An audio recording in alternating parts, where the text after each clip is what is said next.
Dear students, ఈ వీడియోలో మనం థర్మోడైనమిక్స్ చాప్టర్కి సంబంధించి టూ స్పెసిఫిక్ హీట్ కెపాసిటీస్ అయినటువంటి సిపి సివి వాటి మధ్య రిలేషన్ అయినటువంటి CP minus CV is equal to R దానికి సంబంధించినటువంటి డెరివేషన్ మనం చూద్దాం.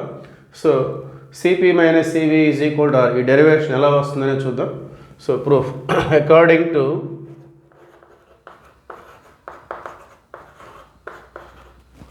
First law of thermodynamics,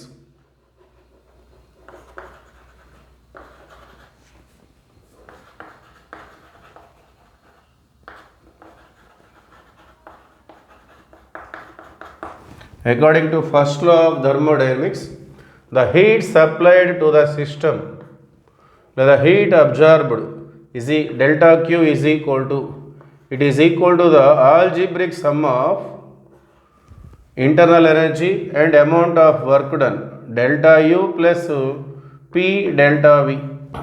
so ఈ విధంగా ఉంటుంది. సో ఫస్ట్ లా ఆఫ్ థర్మోడైనమిక్స్ని బేస్ చేసుకొని సిస్టమ్ అబ్జర్వ్ చేసినటువంటి హీట్ డెల్టా క్యూ అనేది delta U plus P delta V ఈ విధంగా ఉంటుంది.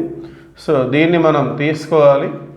సో ఇక్కడ డెల్టా క్యూ అంటే హీట్ అబ్జర్వ్డ్, డెల్టా యు అంటే change in internal energy, delta V అంటే change in volume, P stands for pressure. Okay, so దీన్ని మనం రెండు కేసెస్లో మనం చూస్తాం. ముందుగా సివిని క్యాలిక్యులేట్ చేసుకుందాం.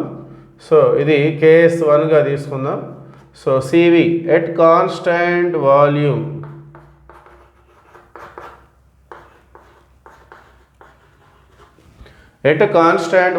వాల్యూమ్ కాన్స్టాంట్గా ఉంటే ఏమవుతుంది? Then there is no change in volume, that means delta V అనేది జీరో. కాన్స్టాంట్ వాల్యూమ్ అంటే వాల్యూమ్లో చేంజ్ లేదు అనేప్పుడు డెల్టా వి అనేది జీరో అవుతుంది. ఓకే, సో ఇప్పుడు డెల్టా క్యూ అనేది ఏమవుతుంది?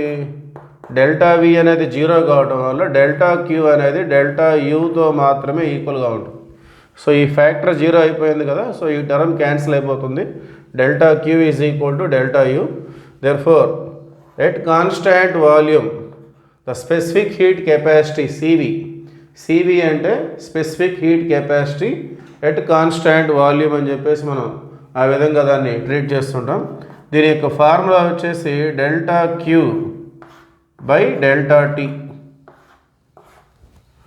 At constant volume, delta Q by delta T at constant volume.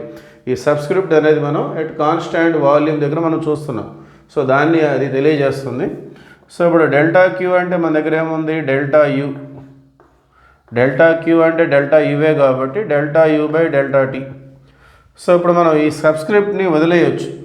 వి అనే దాన్ని ఇక్కడ నేను రాయట్లేదు. ఎందుకు రాయట్లేదు అంటే ఇక్కడ యు అనేది చేంజ్ ఇన్, డెల్టా యు అనేది చేంజ్ ఇన్ ఇంటర్నల్ ఎనర్జీ అనేది టెంపరేచర్పై మాత్రమే డిపెండెంట్, ప్రెషర్పై కానీ వాల్యూమ్పై కానీ డిపెండెంట్ కాదు. ఓకే, అందువల్ల ఈ సబ్స్క్రిప్ట్ అనే దాన్ని ఇక్కడ మనం చూపించాల్సిన అవసరం లేదు. Because internal energy is independent of volume and pressure, it is dependent only on టెంపరేచర్పై మాత్రమే డిపెండెంట్. ఓకే, సో ఫైనల్గా మనకి సివి అనేది delta U by delta T.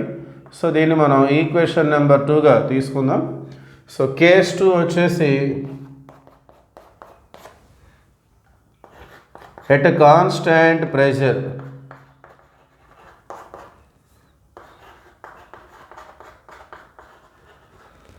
So at constant pressure constant అంటే ఏమవుతుంది? డెల్టా పి అనేది మనకి జీరోగా ఉంటుంది. అంటే ప్రెషర్లో ఎటువంటి చేంజ్ లేనప్పుడు డెల్టా పి అనేది జీరో. సో దీని అవసరం వచ్చి మనం చూద్దాం. సో ముందుగా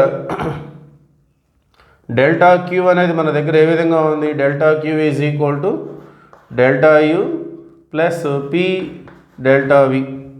సో మనం CP, so specific heat capacity at constant pressure అనే దాన్ని మనం డిఫైన్ చేసుకోవాలి అంటే దాన్ని మనం ఈ విధంగా రాస్తాం. Delta Q by delta T at constant pressure, delta Q by delta T at P. ఇది at constant volume, delta Q by delta T at constant volume, అది CV. Delta Q by delta T at constant pressure, అది CP. Okay, so delta Q అంటే ఇది ఉంది కదా, so దీన్ని మనం substitute చేసుకుందాం. Delta U plus P delta V by delta t. Subscript. Okay, so దీన్ని 2 టర్మ్స్గా మనం స్ప్లిట్ చేసుకుందాం. Delta U by delta T. So subscript P అనేది వస్తుంది ప్లస్ పి. సో పి అనేది పక్కన పెట్టేసుకున్నట్లయితే delta V by delta T. So delta V by delta T at constant pressure. Okay, so let us see continuation.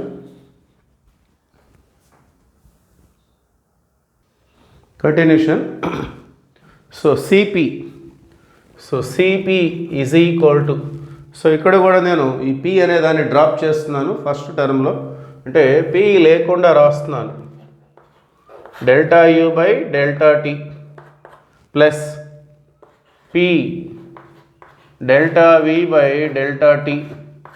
ఇక్కడ P అనేది ఉంటుంది, ఇది volume, ఇదేమో ఇంటర్నల్ ఎనర్జీ. ఇంటర్నల్ ఎనర్జీ అనేది టెంపరేచర్ మీద మాత్రమే డిపెండెంట్, ప్రెషర్ మీద వాల్యూమ్ మీద అది డిపెండెంట్ కాదు. అందువల్ల మనం ఈక్వేషన్ 2లో కూడా మనం ఎట్ కాన్స్టాంట్ వాల్యూమ్ విని సబ్స్క్రిప్ట్ని డ్రాప్ చేసాం.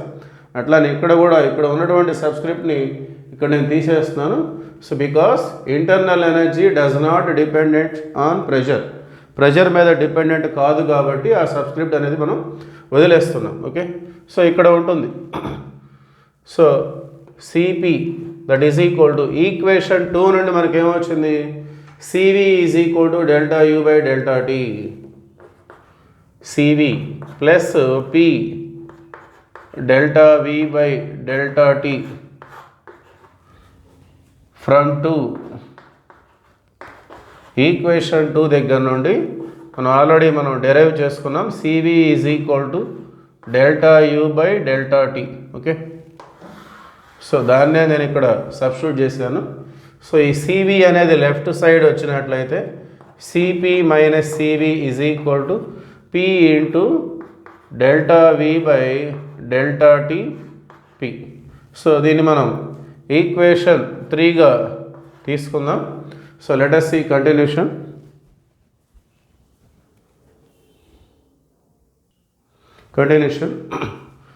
సో ఇప్పుడు మనం ఐడియల్ గ్యాస్ ఈక్వేషన్ని తీసుకుందాం.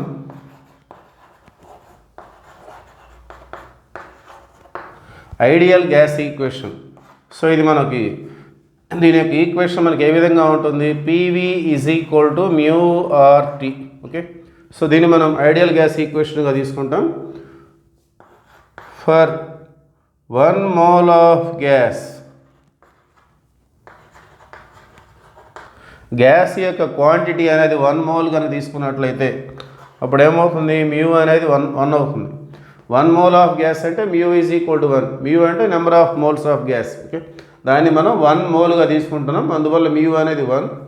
సో మ్యూ అనేది 1 అయిపోతే మనకేమవుతుంది, PV is equal to RT. So ఇప్పుడు మనం కేస్ 2లో ఉన్నాం ఎట్ కాన్స్టెంట్ ప్రెషర్లో.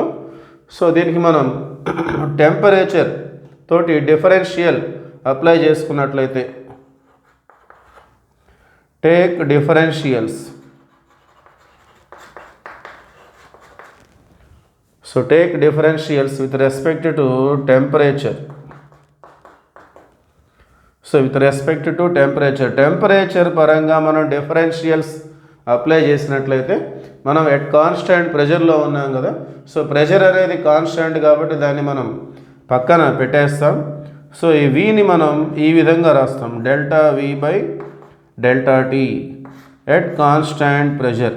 ఓకే, సో ఈ విధంగా take differentials with respect to temperature అంటే దీన్ని ఇలా రిప్రజెంట్ చేస్తాం. మనం ఎట్ కాన్స్టాంట్ ప్రెషర్లో ఉన్నాము. సో అందువల్ల పి అనేది పక్కన పెట్టేసి వాల్యూమ్కి మాత్రమే నేను delta T, delta V by delta T. So take differentials with respect to temperature అంటే మీనింగ్ అది ఇలా చూపించాలి. సో ఇక్కడ ఆర్ అనేది యూనివర్సల్ గ్యాస్ కాన్స్టాంట్, అది ఫిక్స్డ్.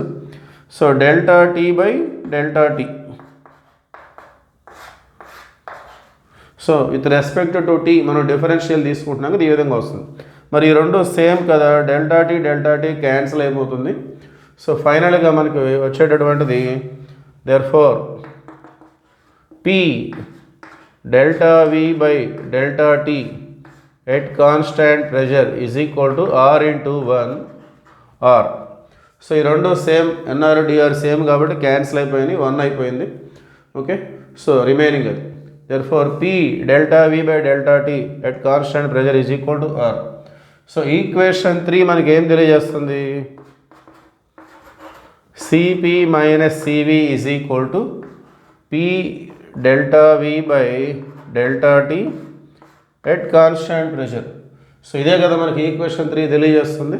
సో ఇప్పుడు దీని వాల్యూ మనకు వచ్చింది P into delta V by delta T at constant pressure. ఈ మొత్తం కూడా ఏమొచ్చింది? క్యాపిటల్. ఓకే, దేర్ఫోర్ దీన్ని మనం 4గా తీసుకున్నట్లయితే ఫ్రమ్ 3 and 4